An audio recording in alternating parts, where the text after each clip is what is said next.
네, 주님의 이름으로 여러분 한 분 한 분을 축복합니다. 네, 교회력으로 이 달의 끝은요, 이제 새해를 알리는 강림절을 저희가 준비하고 한 해를 마무리하는 시간입니다. 이렇게 귀한 이 시기를 하나님의 은혜에 대한 올 한 해 주셨던 그 하나님의 은혜에 대한 감사로 채우는 저와 성도님들 되시기를 간절히 부탁드립니다. 벌써 네 가지 감사의 고백 마지막 시간인데요. 그 마지막 주인공은 마리아입니다. 일각에서는 이 마리아를 성모로 추앙을 하여서 믿음의 대상으로 세우기도 하고요. 또 이제 성모에게 직접 기도를 올려드리기도 합니다. 또 성모가 나타난 곳이다라고 공식적으로 인정을 받았던 그 성모 발현지도 있어요. 그래서 제가 마리아에 대해서 설교를 한다라고 이렇게 말씀드렸을 때 기우일 수도 있겠지만 이러한 믿음을 가진 분들에 대한 질문이 생길 수도 있겠다라는 생각이 좀 들었습니다. 그래서 저는 오늘 우리가 함께 나누고자 하는 이 설교 이야기의 경계를 먼저 짚고 말씀을 함께 나누려고 하는데요. 이 시간은 그러한 주장들이 옳다 그르다라는 것을 논하려는 시간은 아닙니다. 이미 알고 계시겠지만 이미 들통났겠지만 제가 참 지식도 지혜도 많이 짧아요. 아는 것도 너무 많이 짧아서 지금 이 시간에 그것을 옳다 그르다를 논하기에는 제가 많이 부족하고요. 이 시간에는 마리아의 순종과 감사의 고백 또 그녀의 믿음에 대해서 이러한 것에 초점을 맞추어서 하나님의 말씀을 좀 나누려고 합니다. 그럼 시작하겠습니다. 지금 보여드리는 그림은요, 그 산드로 보티첼리의 수태고지라는 제목의 명화입니다. 그 산드로 보티첼리는 이탈리아 초기의 르네상스 시대의 대표적인 화가예요. 근데 본명이요 굉장히 긴데 알렉산드로 디 마리아노 필리페피예요. 이름이래요.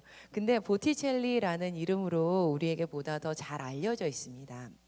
보티첼리라고 했을 때 그런데 여전히 우리에게는 생소한 이름일 수도 있는데요. 제가 이제 다음으로 명화를 하나 보여드릴 건데 이 명화를 보시면 모든 분들이 이 화가라고 하실 것 같습니다. 자, 보여주세요. 이거 아시겠죠? 이거 이렇게 나오시죠? 네, 비너스의 탄생이라는 그림인데요. 이 그림 아시죠? 바로 이 그림을 그린 화가가 보티첼리예요. 이 보티첼리는 피렌체의 주요 교회들이랑 또 로마 사스티나 예배당의 종교화를 그린 사람이라고 합니다. 자, 그럼 다시 보티첼리의 수태고지를 잠깐 보실 건데요. 수태, 아이를 임신했다. 고지, 통보한다. 그러니까 수태고지, 당신은 임신을 했습니다 라고 알려주는 그림의 제목이 바로 이 수태의 고지입니다. 잠시 이 그림에 대해서 해설을 들으시면서 그림을 감상을 좀 하실게요. 제가 좀 읽어드릴게요. 보티첼리의 독특한 감미로운 애조가 충만한 이 작품에는 불의의 방문자인 천사를 맞아 놀라 몸을 천사 쪽으로 돌리고 있는 마리아가 그려져 있습니다. 수태를 알리는 초록색 날개의 천사는 단단한 갑옷도 없이 자주색 옷 위에 투명한 토가를 한 장 걸쳤을 뿐입니다. 그러나 그 얼굴 표정과 백합화를 든 손에는 엄숙함이 묻어 있습니다. 천사의 손에 들려있는 백합화는 마리아가 결혼하지 않은 여인이라는 의미를 가지고 있습니다. 또 이에 이끌리듯 마리아도 미처 수습하지 못한 두 손을 내밀고 있습니다. 수수한 마리아의 머리에 그려진 광배는 그녀가 보통 이상의 인물이라는 것을 암시합니다. 풍부한 곡선으로 형성되고 있는 두 인물의 자태는 배경으로 놓인 수직인 벽면과 문 아래의 지면의 직선의 교차와 기묘한 조화를 이루고 있습니다. 또 문 밖의 아름다운 원경은 실내의 극적 장면의 긴장감을 한결 부드럽게 해줄 뿐 아니라 정서적인 분위기를 조성시키는 효과를 주고 있습니다. 격가지 이야기이기는 한데요. 이 그림에 독특한 점이 있는데 천사의 손의 구조라고 합니다. 천사의 손 한번 보시겠어요? 발코니 벽이랑 천사의 손이 수직, 그러니까 일자로 이렇게 딱 겹쳐져 있어요. 그런데 이렇게 겹쳐서 그리는 구도는 그림을 그릴 때 바람직한 구도는 아니라고 합니다. 그런데 이렇게 이 그려진 이 손의 구도 때문에 천사와 마리아의 거리가 굉장히 가깝지만 절대 닿을 수 없을 것 같은 느낌을 주는 것 같습니다. 그러니까 제 생각에는요, 천상의 인물과 이 세상의 사람과 닿을 수 없는 거리를 나타낸 건 아닐까라고 싶습니다. 그런데 이렇게 마리아에게 수태고지를 했던 이 천사의 이름은 가브리엘이었습니다. 우리가 가브리엘은 단지 수태고지만 하는 천사라고 생각하는 경우들이 많은데요. 이 가브리엘은 그저 수태고지만을 했던 그 역할만 했던 천사는 아니었어요. 구약을 보면 다니엘 8장에 이 가브리엘이 등장을 하는데, 다니엘 8장의 가브리엘이 하나님의 위탁으로 다니엘이 보았던 그 종말의 모든 환상들을 해석해 주는 천사로 등장을 합니다. 구약에서 등장했던 이 가브리엘의 역할은 종말론적인 비밀들, 그러니까 하나님의 구원이 이루어지는 그 끝날에 대한 비밀들을 계시하는 역할을 했던 천사였습니다. 또 신약 마지막으로 넘어오면 가브리엘이 요한계시록 8장에 하나님 앞에 서 있는 7 천사 중에 하나로 알려지고 있습니다. 이처럼 가브리엘은 하나님 앞에 서는 천사였어요. 그러니까 가브리엘이 전하는 이 소식은 하나님 앞에서 하나님께 위탁을 받아서 전해졌던 말씀이라는 의미였습니다. 그러니까 요약하자면 하나님 앞에 서는 이 가브리엘은 하나님으로부터 온 소식을 전하는 천사인데, 하나님께 위탁받았던 그 좋은 소식들은 종말론적인 소식, 그러니까 구원의 마지막 때를 알리는 것과 연결되는 소식이었다라는 겁니다. 그런데 바로 이 가브리엘이 갈릴리 나사렛에 살고 있는 마리아에게 그 하나님의 소식을 전하고자 왔습니다. 누가복음 1장 26절에서 27절 말씀을 함께 읽어보시도록 하겠습니다. 시작. 6째 달에 천사 가브리엘이 하나님의 보내심을 받아 갈릴리 나사렛이란 동네에 가서 다윗의 자손 요셉이라 하는 사람과 약혼한 처녀에게 이르니 그 처녀의 이름은 마리아라. 가브리엘이 찾아왔던 이 마리아가 어떤 사람이었는지에 대해서는 27절을 보면 구체적으로 알 수 있습니다. 당시 마리아는 약혼한 처녀였어요. 약혼한 처녀. 우리가 보았던 보티첼리의 수태고지에서 이 보티첼리는 마리아를 꽤 성숙한 나이대의 아가씨로 그리고 있습니다. 그렇죠. 그런데 사실 당시 유대 소녀들은 12세에서 14세가 되었을 때 결혼을 시키는 것이 굉장히 일반적이었다고 합니다. 그러니까 지금 한국의 초등학교 5학년 그리고 중학교 1학년의 나이대예요. 그러니까 27절 말씀을 보니까 지금 마리아가 결혼을 앞두고 있는 어떤 사람이라고 합니까? 약혼을 한 처녀라고 증언을 하고 있어요. 그러니까 이 점으로 미루어 보았을 때 아마도 마리아는 10대 초반의 여자아이였을 것으로 추정을 합니다. 10대 초반의 소녀. 참 어리죠. 그런데 이렇게 어린 여자아이에게 가브리엘이 전했던 인사말은 다음과도 같았습니다. 누가복음 1장 28절 말씀이에요. 그에게 들어가 이르되 은혜를 받은 자여 평안할지어다 주께서 너와 함께 하시도다 하니. 우리는 천사가 하는 이 말을 단순히 인사말 정도일 것이다 라고 생각을 하면서 성경을 읽어내립니다. 그렇죠. 그냥 천사가 와서 이 마리아에게 하나님의 은혜를 받은 자여 평안할지어다 주님께서 너와 함께 계신다 라고 그냥 단순하게 인사를 했을 것이다 라고 생각을 합니다. 그런데 이 28절에서 주께서 너와 함께 하신다라는 말은 결코 쉽게 내뱉을 수 있는 인사말이 아니었습니다. 결론부터 먼저 말씀드리자면 이 인사는 하나님께서 큰 과제를 맡기기로 정하신 사람에게 하셨던 약속의 말씀이었어요. 그러니까 즉 사명을 허락하실 때 하나님께서 하시는 말씀이었다라는 겁니다. 사명자를 부르실 때 하나님의 사명을 감당한 사람에게 하시는 말씀이 바로 이 28절의 인사말이었다라는 거예요. 사사기 6장을 보면 하나님께서 기드온을 이스라엘의 사사로 세우시는 장면이 등장을 합니다. 이 기드온이 기드온이요 포도를 밟는 이 틀 안에서 몰래 이제 밀타작을 하고 있었어요. 근데 하나님께서 그때 보내신 사자가 여호와의 사자가 기드온을 찾아가서 이렇게 인사를 하는 거예요. 사사기 6장 12절 말씀입니다. 함께 읽어보시겠습니다. 시작. 여호와의 사자가 기드온에게 나타나 이르시되 큰 용사여 여호와께서 너와 함께 계시도다 하매.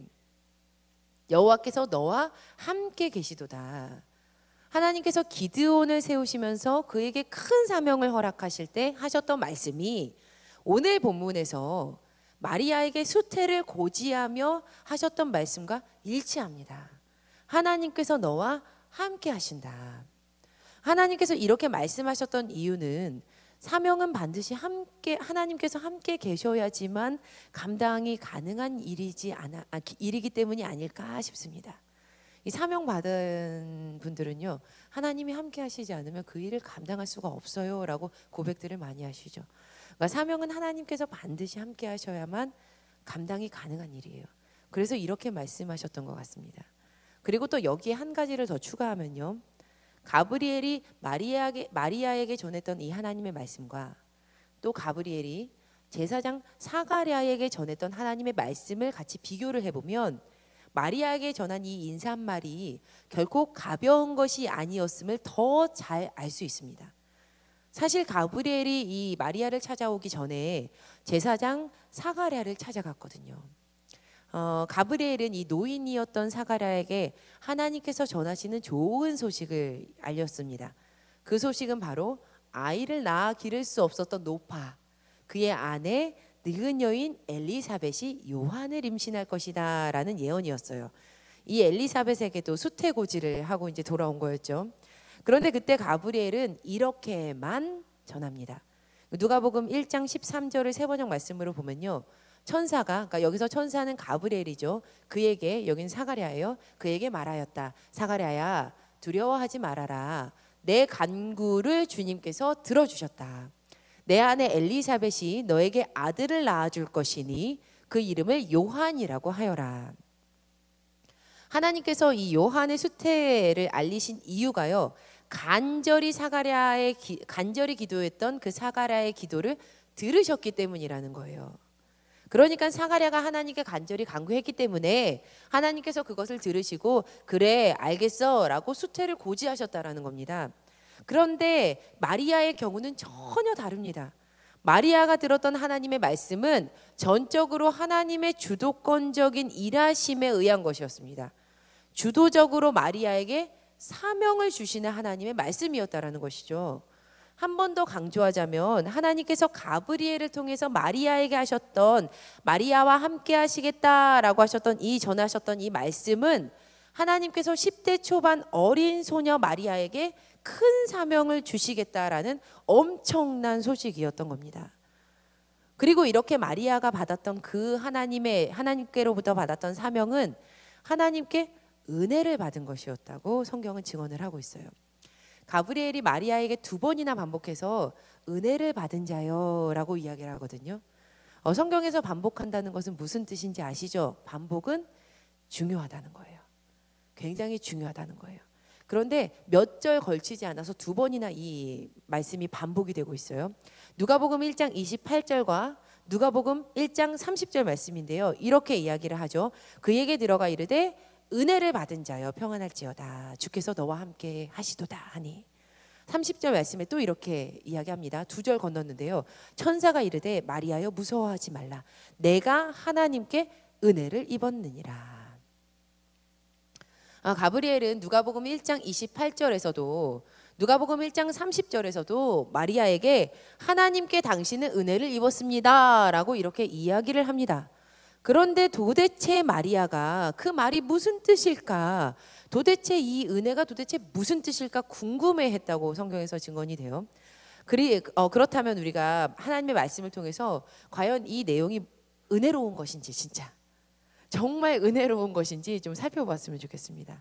그 은혜에 대한 내용이 31절에서 33절까지에 밝히 드러나고 있거든요. 함께 읽어보실게요. 누가복음 1장 31절에서 33절 말씀입니다. 시작. 보라 내가 잉태하여 아들을 낳으리니 그 이름을 예수라 하라. 그가 큰 자가 되고 지극히 높으신 이의 아들이라 일컬어질 것이요 주 하나님께서 그 조상 다윗의 왕위를 그에게 주시리니 영원히 야곱의 집을 왕으로 다스리실 것이며 그 나라가 무궁하리라.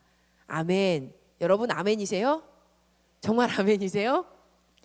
여러분 하나님의 은혜가요, 보라 내가 잉태하여 아들을 낳으리니 였습니다. 우리는 이 하나님의 말씀 보면서 하나님 편에서 보면요, 그 하나님만 알고 계셨던 그 당시에 하나님만 알고 계셨던 뜻은 그녀를 통해서 구원의 약속을 이루시겠다는 말씀이었어요. 그렇죠. 하지만 지금 마리아는 12살에서 14살의 어린 소녀였습니다. 결혼도 하지 않았어요. 과연 갑작스러운 이 소식이 이 어린 소녀 마리아에게 정말 은혜로운 것이었을까? 지금 우리 또한 마리아를 통해서 이 땅에 오신 이분이 예수 그리스도라는 사실을 우리는 다 알고 있어요. 그래서 우리가 구원받았다는 것을 너무 다 감사로 은혜로 받아들이고 있습니다. 그러니까 너무 쉽게 이 대목에서 제가 여러분 아멘이세요? 라고 여쭤보았을 때 아멘이라고 굉장히 크게 대답을 하신다는 거죠.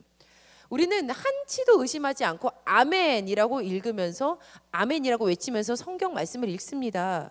그런데 전후 그 사정을요 다 따져보면 우리가 너무 남의 얘기라고 쉽게 아멘하는 것 아닐까라는 마음이 듭니다. 그 당시 유대의 율법에는 결혼 전에 처녀가 임신을 하면 반드시 돌로 쳐서 죽이라는 내용이 있었습니다. 바로 신명기 22장에 등장하는 순결에 관한 법이에요. 그러니까 지금 마리아가 결혼을 기다리면서 가만히 집에서 이렇게 있다가 굉장히 아주 어린 나이에 그 소녀가 황당하게 또 원치도 않게 죽음의 위협 앞에 처해버린 것입니다. 은혜를 입은 자여 하나님께서 너와 함께 하신다라는 이 하나님의 사명의 말씀은 지금 마리아에게 제가 믿음으로 죽음 앞에 서겠습니다. 죽으면 죽겠습니다라는 결단이 필요한 요청이었다라는 말씀입니다. 제가 설교를 준비하면서 이 구절을 이 대목을 묵상하던 중에 깊이 고민해 보아야 하겠다라는 깨달음이 하나 떠올랐습니다. 바로 구원이라는 것은 내 삶에 어느 날 갑자기 계획하지 않았을 때 또 사실은 내가 원치 않았던 모양으로 다가오기도 한다라는 점입니다. 어떤 분들은 구원이 달콤한 초콜릿을 먹는 것처럼 아주 순적하게 기쁨으로만 이루어져야 한다라는 느낌을 가지고 계십니다. 왜냐하면 종국의 구원은 정말 좋은 일이기 때문입니다. 과거 이렇게 말씀하시는 분을 뵌 적이 있어요. 저는 예수님 만나는 일을 좀 고상하게 경험할 거예요. 그분이요 어디서 이 말씀을 하셨냐면 기도원 갔다 와서 말씀하셨거든요. 기도하실 때 눈물 콧물 흘려가면서 가슴을 찢고 몸을 뒹굴거리면서 죄를 고백하는 분들을 보면서 하셨던 말씀이에요. 저는 예수님 믿는 거 좀 고상하게 믿을래요. 예수님 만나는 거 좀 고상하게 만날 거예요. 그러나 여러분, 예수님께서 우리의 삶 가운데 찾아오시는 것은요, 내가 계획한 시나리오에 맞추어서 이루어지는 일은 아닌 것 같습니다. 예수님의 제자들 중에는 예수님께서 로마의 정권을 물리치시고 이 땅에 새로운 나라를 이루실 구원을 바랐지만 사실 예수님께서는 십자가를 지시고 죽음의 길로 들어서셨습니다.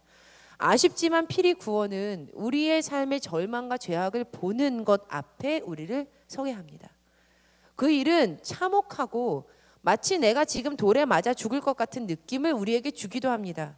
내가 겨우 이 정도밖에 안 되는 존재라는 것을 성경에서 악인이라고 일컬었던 그 사람이 바로 나였다라는 것을, 또 나는 죽을 수밖에 없는 유한한 존재라는 것을 고백해야만 하는 그 자리로, 그곳으로 우리를 이끕니다. 이처럼 예수님께서 알려주시는 구원의 문은요, 구원으로 향하는 문은 사실은 굉장히 좁습니다. 지금 우리가 큐티를 하고 있는 본문은 예레미야이죠. 예레미야서는 남유다의 멸망 이야기를 그리고 있는 성경입니다. 매일 말씀을 묵상할 때마다 우리는 멸망한다, 끝난다, 마지막이다 라는 구절을 굉장히 쉽게 찾아볼 수 있습니다. 단편적으로 보면 남유다가 멸망하는 것은 정말 모든 것이 끝나는 절망 같아 보여요. 그러시면 하나님은 안 될 것 같아요. 하나님께서는 그 방법으로 그들에게 구원을 주시면 안 될 것 같아요. 하지만 도리어 이 길은 그들을 깨끗하게 씻을 수 있는 유일한 구원의 길입니다.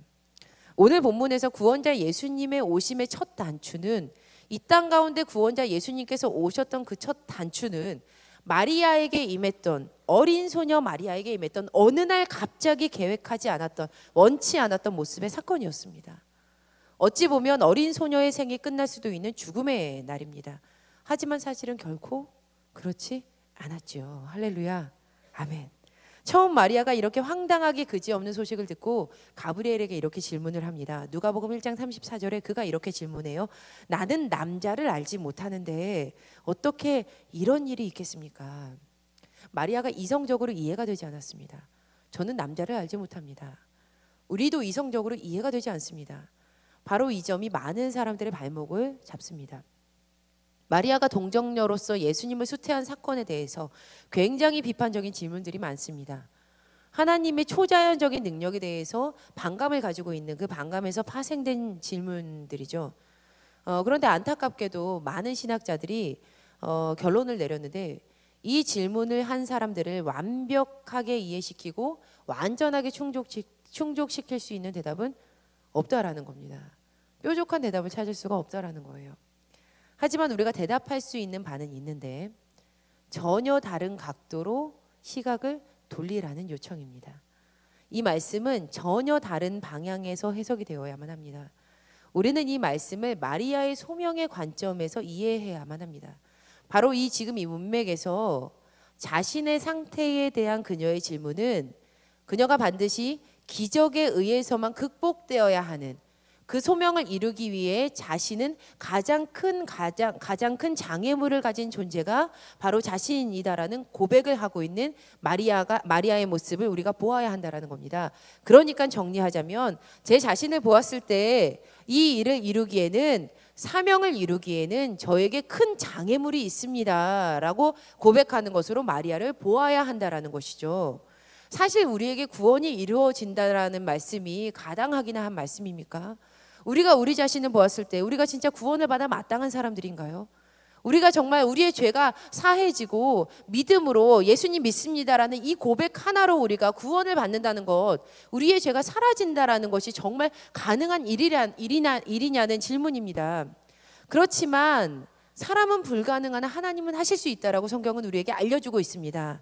그러자 가브리엘이 이렇게 대답을 합니다. 성령이 그대에게 임하시고 더없이 높으신 분의 능력이 그대를 감싸줄 것이다. 가브리엘이 이미 요한의 수태를 알려주고 요한을 수태했던 그 노파 엘리사벳을 증거로 삼아요. 그리고 이렇게 하나님을 높여서 찬양합니다. 누가복음 1장 37절 말씀입니다. 함께 읽어보시겠습니다. 시작. 대저 하나님의 모든 말씀은 능하지 못하심이 없느니라. 그러자 마리아가 이렇게 화답을 하며 믿음을 고백해요. 1장 38절 말씀입니다. 읽겠습니다. 시작. 마리아가 이르되 주의 여종이오니 말씀대로 내게 이루어지이다 하매 천사가 떠나가니라. 아멘. 제가 갓 신학대학에 입학했던 해의 일입니다. 조직신학 교수님께서 이렇게 수업을 해주셨는데 제가 그 어려운 수업은 아니었어요. 1학년이라서. 근데 그 수업을 이렇게 듣던 중에 마리아에 대한 이야기가 나온 거예요. 근데 마음에 한 가지 질문이 생겼는데 너무 부끄러워서 수업 중에 손은 들고 이제 질문은 못하고 부끄러운 마음에 수업을 다 듣고 교수님 따로 찾아가서 이렇게 여쭈어봤어요. 그러니까 지금 생각해 보면 진짜 학부생 1학년다운 질문이었거든요. 제가 이렇게 질문했습니다. 교수님, 왜 하나님께서는 하필 마리아를 선택하셨어요? 제가 이렇게 질문을 했어요. 근데 아직도 그때 그 교수님의 표정이 잊혀지지가 않습니다. 만약 제가 지금 그 질문 받았더라면 저도 똑같은 표정 지었을 것 같습니다. 이 질문에 대한 정확한 대답은 우리 모두가 다 알고 있죠. 그건 하나님만 아시지. 네, 당연히 하나님만 아시죠. 누가 어떻게 알겠어요.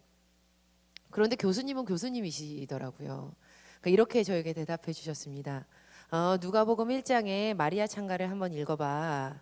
그러면 그렇게 믿음을 고백할 수 있는 사람이 과연 몇이나 있었을까라는 생각이 들 거야. 여러분, 지난 추수감사주일에 중고등부에서 감사의 엽서를 썼어요. 그때 한 친구가 이렇게 감사를 고백했습니다. 여러분 놀랄 준비하세요. 불확실한 미래에 대하여 감사합니다. 여러분, 믿음은 나이와 비례하지 않습니다. 목숨을 걸면서까지 나는 하나님의 여종이라고, 그러니까 그 사명을 받은 내가 하나님의 말씀대로 나에게 그 사명이 이루어지기를 바란다고 고백하는 당시 어린 10대 초반의 소녀 마리아에게 했던 그 마리아에게서부터 나왔던 그 믿음의 고백이 정말 값지지 않습니까? 마리아는 오늘 본문이었던 누가복음 1장 46절에서 55절의 마리아 찬가를 이렇게 시작을 하고 있습니다. 그리하여 마리아가 말하였다. 내 영혼이 주님을 찬양하며 내 마음이 내 구주 하나님을 좋아함은. 내 영혼이 주님을 찬양하며 내 마음이 내 구주 하나님을 좋아합니다. 하나님께서 주셨던 그 사명은 죽을 수도 있겠는데, 내가 돌 맞아 죽을 수도 있겠는데 라는 상황이었지만 그녀는 그 말씀 듣고 이렇게 고백하는 거예요. 내가 주님을 찬양합니다. 내 마음이 하나님을 좋아합니다. 우리 한 목소리로 오늘 본문이었던 마리아 찬가를 46절에서 55절까지 함께 읽어보시도록 하겠습니다. 시작. 마리아가 이르되 내 영혼이 주를 찬양하며 내 마음이 하나님 내 구주를 기뻐하였음은 그의 여종의 비천함을 돌보셨음이라. 보라, 이제 후로는 만세의 날을 복이 있다 일컬으리로다. 능하신 이가 큰 일을 내게 행하셨으니 그 이름이 거룩하시며 긍휼하심이 두려워하는 자에게 대대로 이르는도다. 그의 팔로 힘을 보이사 마음의 생각이 교만한 자들을 흩으셨고 권세 있는 자를 그 위에서 내리치셨으며 비천한 자를 높이셨고 줄이는 자를 좋은 것으로 배불리셨으며 부자를 빈손으로 보내셨도다. 그 종 이스라엘을 도우사 긍휼히 여기시고 기억하시되 우리 조상에게 말씀하신 것과 같이 아브라함과 그 자손에게 영원히 하시리로다 하니라. 아멘. 이 마리아의 노래는 구약에 나오는 한나의 기도와 비슷합니다. 그러니까 이미 둘째 주에 살펴보셨죠. 제가 그때 잠깐 말씀드렸었는데요. 이 마리아의 노래도 두 가지를 강조하고 있는데, 첫째, 하나님께서 가난하고 짓밟히고 힘없는 사람들을 사랑하시고 부와 권세로 누르는 그 자들을 대적하신다라는 점입니다. 둘째는 하나님이 아브라함에게 주신 언약에 대해서 굉장히 성실하신 분이시라는 점이에요. 그러니까 이렇게 예수 그리스도를 허락하신다라는 말씀이죠. 이렇게 예수 그리스도를 허락하신다는 것은 하나님께서 이스라엘 백성에게 주셨던 약속의 성취였습니다. 마태복음 1장 23절 말씀에 보라, 처녀가 잉태하여 아들을 낳을 것이요 그의 이름은 임마누엘이라 하리라 하셨으니 이를 번역한즉 하나님이 우리와 함께 계시다 함이라. 길게 설명드리지는 않지만 이 마태복음 이 말씀을 듣고 마리아의 남편 요셉 또한 마리아를 데려오기를 두려워하지 않게 됩니다. 그들을 통하여서 임마누엘이 이루어지게 되죠. 임마누엘, 하나님이 우리와 함께 계신다. 구원자 예수님께서 이 땅 가운데 오셨다라는 다른 말이죠. 임마누엘. 마리아의 감사의 고백을 통해서 자신의 생각을 뛰어넘어 다가오시는 구원에 순복한 믿음의 모습을 통해서 그렇게 임마누엘은 이루어졌습니다. 자, 사랑하는 여러분, 예수님의 구원을 경험하며 구원을 드리는 삶은 나의 생각과 계산을 움켜쥘 때에는 절대 살아갈 수 없는 길입니다.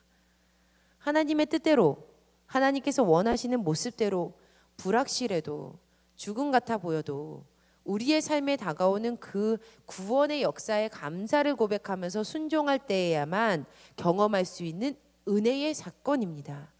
죽음 앞에 믿음으로 바로 섰던 이 마리아의 감사의 고백을 통해서 도리어 죽을 수밖에 없었던 세상의 많은 이들에게 생명이 전해졌습니다. 누가복음 2장 10절에서 11절 말씀을 함께 읽어보시겠습니다. 시작. 천사가 이르되 무서워하지 말라. 보라, 내가 온 백성에게 미칠 큰 기쁨의 좋은 소식을 너희에게 전하노라. 오늘 다윗의 동네에 너희를 위하여 구주가 나셨으니 곧 그리스도 주시니라. 아멘. 제가 이렇게 말씀 준비하다가 어제 저녁에 그러니까 오랫동안 알고 지냈던 한 권사님인데요. 그 권사님이 이제 좀 장성하니 자녀의 선택으로 인해서 좀 마음이 아프셨어요. 그래서 저랑 이렇게 좀 잠깐 통화를 하셨는데 그분께 제가 이 말씀 준비하고 있었던 터라 이렇게 말씀드렸습니다. 권사님, 구원이란 우리가 생각하지 못했던 방식으로 심하게는 죽을 것 같은 상황으로 우리에게 다가오기도 합니다. 바로 그때 우리가 예수님을 만나기도 하기 때문입니다. 예수님께서 마리아를 통해서 이 세상에 태어나셨을 때의 상황도 그러했습니다. 어린 마리아가 죽음 앞에 섰습니다. 그러나 그 두려움 앞에서 그녀가 감사를 고백했을 때, 내가 하나님이 참 좋습니다 라고 고백했을 때 그 길을 통해서 진정한 생명을 하나님께서 허락하셨습니다. 하나님께서는 권사님의 삶 가운데에서도 동일하게 역사하십니다. 하나님을 떠나 살지 않으셨다면, 권사님이 하나님을 떠나 살지 않으셨다면 비록 삶 가운데 돌에 맞아 죽을 것 같은 상황이 펼쳐진다 하더라도 하나님께서는 반드시 그 길을 통하여서 구원을 허락하시는 분이십니다. 그러니 권사님께서도 마리아처럼 그 삶 가운데 하나님의 구원을 높여 찬양하시기 바랍니다. 반드시 하나님께서 구원을 허락하십니다. 제가 이렇게 말씀드렸어요. 자, 사랑하는 성도님들, 하나님께서는요, 예기치 않은 방식으로 우리의 삶의 모든 장면의 배후에서 활동하고 계십니다. 거기서 활약하고 계세요. 하나님의 바람인 그 구원이 세상 가운데 이루어지게 하시기 위해서 끊임없이 일하고 계시는 것입니다. 지금 우리 모두는 그 구원이 완성되어가는 삶 가운데 서 있습니다. 저는 늘 그런 생각하거든요. 하나님의 구원이 이루어지는 것이 이렇게 퍼즐 하나가 탁탁탁탁탁탁 맞아서 이루어지고 있구나.